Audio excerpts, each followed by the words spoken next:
নমস্কার। গেল দিন যে ইউটিউব করেছিলাম তাতে আপনারা যেভাবে অভূতপূর্বভাবে সাড়া দিয়েছেন প্রত্যেককে আমি ধন্যবাদ জানাচ্ছি। এবং আপনারা অনেকেই বলছেন দশমাংশ, কারকাংশ, দ্বাদশাংশ এগুলো শেখাতে। এগুলো অ্যাকচুয়ালি ধাপে ধাপে শিখতে হয়, এগুলো ধাপে ধাপে শিখতে হয়, নচেত কিন্তু এর যে একটা সুর, তাল, ছন্দ সেটা কিন্তু টোটালি নষ্ট হয়ে যায়। সুতরাং আজকে আমি যে কথাটা বলতে যাব সেটা হচ্ছে আমরা সাধারণতভাবে 9টা গ্রহ, যেমন রবি, চন্দ্র, মঙ্গল, বুধ, বৃহস্পতি, শুক্র, শনি, রাহু ও কেতু নিয়ে আমাদের বৈদিক জ্যোতিষ আলোচনা করি বা চর্চা করি বা শিখবার চেষ্টা করি। এছাড়াও 3টে গ্রহ আছে, ইউরেনাস, নেপচুন, প্লুটো। তা প্রথমত হচ্ছে এই যে 9টি গ্রহ বললাম, এই 9টি গ্রহের কারকতা আপনাদের জানতে হবে। এই 9টি গ্রহের কারকতা, 27টি নক্ষত্রের কারকতা, 12টি রাশির কারকতা। এই কারকতা বলতে আবার অনেকে ভুল বোঝেন। কি, কারক গ্রহ আর কারকতা কিন্তু আলাদা জিনিস। কারক গ্রহ আর কারকতা কিন্তু আলাদা জিনিস। আপনারা সাধারণত শুনে নিন, বিশেষ করে ছাত্রছাত্রীদের বলছি, আপনার দরকার পড়লে এটা বারে ঘুরিয়ে আপনারা লিখে নেবেন। যেমন কারক গ্রহ কাদের বলে? কারক গ্রহ হচ্ছে যেমন লগ্নভাবের কারক গ্রহ রবি, ধনভাবের কারক গ্রহ বৃহস্পতি, ভাতৃভাবের কারক গ্রহ মঙ্গল, মাতৃভাবের কারক গ্রহ চন্দ্র, পুত্রভাবের কারক গ্রহ বৃহস্পতি, রিপুভাবের কারক গ্রহ মঙ্গল, সপ্তম ভাবের কারক গ্রহ শুক্র, অষ্টম ভাবের কারক গ্রহ শনি, নবম ভাবের কারক গ্রহ বৃহস্পতি, দশম ভাবের কারক গ্রহ বুধ, একাদশ ভাবের কারক গ্রহ বৃহস্পতি, দ্বাদশ ভাবের কারক গ্রহ শনি। শুধু এই কারক গ্রহ দেখলে হবে না, আপনারা মোটামুটি ভাবে যারা সাধারণভাবে চর্চা করছেন, আপনারা এই কারক গ্রহ সম্বন্ধে আপনারা একটু যদি দৃষ্টি দেন, দেখবেন আপনাদের প্রেডিকশন অনেকাংশে মিলে যাবে। যেমন ধরুন ধনভাব বিচার করবেন, ধনভাব বিচার করতে গেলে আপনাকে বৃহস্পতি কি পজিশনে আছে, ধনপতি কোথায় আছে, ভাবপতি কোথায় আছে, ভাব কেমন আছে নিশ্চয়ই চিন্তা করব, কিন্তু ধন কারক গ্রহ বৃহস্পতি কোথায় আছে সেটা আমাকে চিন্তা করতে হবে। তার সঙ্গে আবার চিন্তা করতে হবে যে বুধের অবস্থাটা কেমন আছে। তদ্রূপ তৃতীয় ভাব করতে গেলে তৃতীয় পতি, তৃতীয় ভাব, মঙ্গলের পজিশনটা কেমন আছে, এরকম ভাবে প্রত্যেকটার কারক গ্রহগুলো দেখতে হবে। আর গুলিয়ে পেলেন কোথায়? যোগ কারক গ্রহ।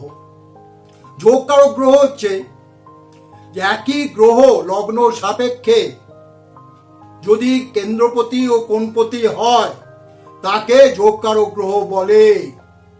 যেমন বিষলগ্নে নবমপতি ও দশমপতি শনি, এই শনি হচ্ছে যোগ কারক গ্রহ। কর্কট লগ্নের পঞ্চমপতি এবং দশমপতি মঙ্গল, অর্থাৎ এই মঙ্গল কোণপতি এবং কেন্দ্রপতি একই গ্রহ, সুতরাং যোগ কারক গ্রহ। সিংহ লগ্নে চতুর্থপতি এবং নবমপতি, চতুর্থ হচ্ছে কেন্দ্র, নবম হচ্ছে কোণ, সেই মঙ্গল যোগ কারক গ্রহ। তুলা লগ্নে চতুর্থপতি পঞ্চমপতি শনি, চতুর্থ কেন্দ্র, পঞ্চম কোণ, যোগ কারক গ্রহ। এবার মকরে পঞ্চমপতি ও দশমপতি শুক্র, ওই একই কারণে যোগ কারক গ্রহ। এবং কুম্ভ লগ্নে চতুর্থপতি এবং নবমপতি শুক্র, ওই একই কারণে যোগ কারক গ্রহ। অর্থাৎ এই যোগ কারক গ্রহ আর কারক গ্রহের মধ্যে যদি ডিফারেন্সটা না বুঝতেন তাহলে কিন্তু বিচারের পক্ষে খুবই অসুবিধা হবে। তা আজকে আমি প্রথম স্টেপে আসছি, গ্রহদের লক্ষ্য। আপনারা জানেন শনির দৃষ্টি, লক্ষ্য মানে দৃষ্টি, শনির দৃষ্টি যেখানে বসে থাকবে সেখান থেকে তৃতীয়, সপ্তমে এবং দশমে। মঙ্গলের দৃষ্টি যেখানে বসে থাকবে সেখান থেকে চতুর্থ, সপ্তম, অষ্টমে। বৃহস্পতির দৃষ্টি যে ঘরে বসে থাকবে সেখান থেকে পঞ্চম, সপ্তম, নবম। রাহু দৃষ্টি যেখানে বসে থাকবে পঞ্চম, সপ্তম, নবম এবং দ্বাদশ, এগুলো আপনাদের একটু মনে রাখতে হবে। এইবার এই দৃষ্টি রবি, চন্দ্র, বুধ, শুক্র, এই চারটি গ্রহের একটাই দৃষ্টি, সেটা হচ্ছে সপ্তম দৃষ্টি। কেতুকে আমরা অন্ধ গ্রহ বলি, কেতুর কোনো দৃষ্টি নেই। তাহলে দৃষ্টি সম্বন্ধে আপনাদের একটা ধারণা হয়ে গেল। এইবার দেখতে হবে আমি যেখানেই যাই না কেন আমি তো বেছে নেব যে এইখানে যে এত লোক আছে তার মধ্যে কারা আমার বন্ধু, কারা আমার শত্রু। অর্থাৎ শত্রু মিত্র আপনাদের দেখতে হবে। যেমন ধরুন রবির হচ্ছে চন্দ্র, মঙ্গল, বৃহস্পতি। চন্দ্র, মঙ্গল, বৃহস্পতি এরা হচ্ছে মিত্র গ্রহ, আর শুক্র, শনি শত্রু গ্রহ, আর হচ্ছে বুধ হচ্ছে সম। তাই শত্রু মিত্রগুলো আপনাদের জানতে হবে। কিন্তু এখানে একটা জিনিস আপনারা জেনে রাখুন, এটা আমার কথা নয়, এটা মহর্ষি পরাশরের কথা। মহর্ষি পরাশর কি বলেছেন নৈসর্গিক শুভাশুভ গ্রহ সম্বন্ধে? তিনি বলেছেন যে রবি, মঙ্গল, শনি, রাহু ও কেতু নৈসর্গিক পাপগ্রহ। এখানে নৈসর্গিক অর্থটা কি? নৈসর্গিক অর্থ হচ্ছে প্রকৃতিগতভাবে। তারপর উনি কি বলেছেন? উনি বলেছেন চন্দ্র কৃষ্ণপক্ষের অষ্টমী তিথি থেকে শুক্লপক্ষের সপ্তমী তিথি পর্যন্ত পাপগ্রহ, আর শুক্লপক্ষের অষ্টমী তিথি থেকে কৃষ্ণপক্ষের সপ্তমী পর্যন্ত শুভগ্রহ। বুধ যদি পাপগ্রহের সহিত চার প্রকারের সম্বন্ধ, ক্ষেত্র বিনিময়, একেতর দৃষ্টি বা উভয়ের প্রতি দৃষ্টি, সমসপ্তম বা সহাবস্থান, এই চার রকমের সম্বন্ধের মধ্যে বুধ যদি কোনো পাপগ্রহের সহিত সম্বন্ধ করে তাহলে বুধ হচ্ছে পাপগ্রহ, অন্যথায় শুভগ্রহ। বৃহস্পতি এবং শুক্র সর্বদাই শুভগ্রহ। এরপরে মহর্ষি পরাশর দেখুন, এই যে একটু আগে বললাম যে শত্রুমিত্র জ্ঞান, এটা কিন্তু উনি খুব সুন্দরভাবে বুঝিয়ে দিয়েছেন। উনি এই গ্রহ 9টা গ্রহকে দুই ভাগে ভাগ করেছেন।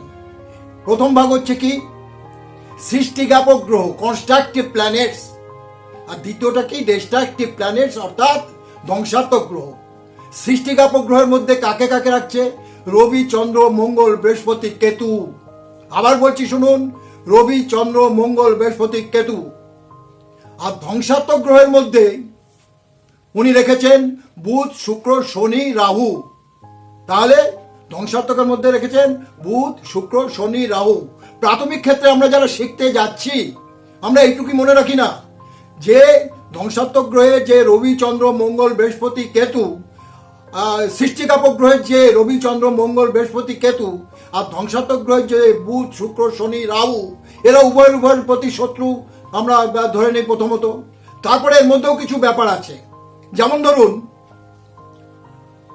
বৃহস্পতি শুক্রকে শত্রু মনে করে, প্রচন্ড শত্রু মনে করে, কিন্তু শুক্র অনেক জ্ঞানী। শুক্র কিন্তু বৃহস্পতিকে শত্রু মনে করে না, সম মনে করে।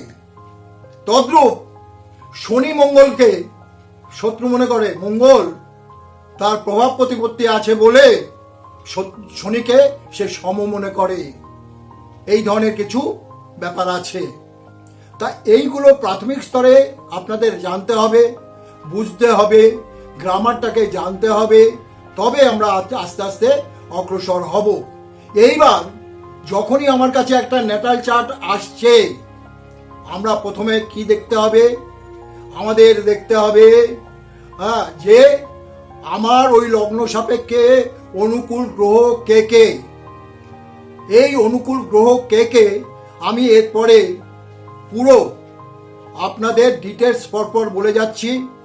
আপনারা ওগুলো দেখবেন। আপনারা ভালো লাগলে নিশ্চয়ই সাবস্ক্রাইব করবেন, লাইক করবেন। এটুকু আশা আমি আপনাদের কাছে রাখছি। কেননা আমি জ্যোতিষশাস্ত্রে যেটুক জানি উজাড় করে আপনাদের জন্য দেব। আপনাদের তার বিনিময়ে আমি একটু আপনাদের কাছ থেকে সাবস্ক্রাইব এবং লাইক চাচ্ছি। আজকে এখানেই শেষ করলাম। পরবর্তীকালে আমি আবার সবিস্তারে আপনাদের সব কিছু বলবো। এবং এর মধ্যে জানতে হবে যে গ্রহরা কে কোথায় উচ্চস্থ কে নিচস্থ ইত্যাদি আমি পরপর বলে যাচ্ছি, আপনারা দেখে যান, লাইক করে যান, সাবস্ক্রাইব করে যান। সবাই ভালো থাকুন, সুস্থ থাকুন, নমস্কার।